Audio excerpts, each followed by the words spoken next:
A former Chicago cop was sentenced to 3 years behind bars for a deadly hit and run, but the judge in the case handed down some harsh words against the Chicago Police Department as well. And when Richard Bolling is released from prison, as part of his probation, he'll be heading back to the police academy to teach them a lesson.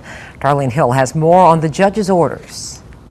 One tragedy, two sons. It has been 3 years, and each day is just like yesterday.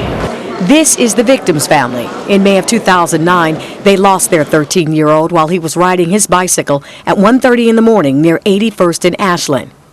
The judge sentenced this family's son to 3 years in prison for DUI, reckless homicide, and leaving the scene of an accident. Prosecutors say the off-duty 17-year police veteran received special treatment that night. His blood alcohol level was tested 4 hours after the hit and run. The sentence was hard to take for this family, not long enough for this father. We stunned. Unbelievable. We knew about the sentencing phase, but we didn't think he was going to be on 3 years. We thought it would be a little more. Now, during this sentencing phase of the trial, prosecutors today told the court that this case is all about choices. They say the former Chicago police officer chose to drink and drive. He chose not to slow down, and he chose to leave the scene of the accident.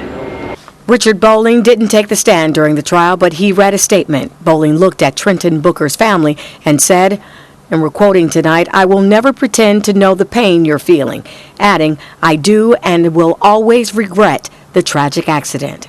Before sentencing, the judge said Trenton Booker's own recklessness may have caused his death. The judge said, "What is a boy doing on a bike at 1:30 in the morning on a school night? He should not have been there. He's a child. The defendant is an adult. Whatever he was doing, he didn't deserve to die."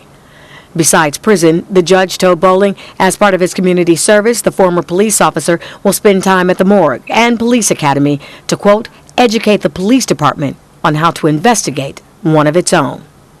Darlene Hill, Fox Chicago News. Bolling could have received anywhere from probation to 15 years in prison for the deadly hit and run. He may spend a year and a half behind bars.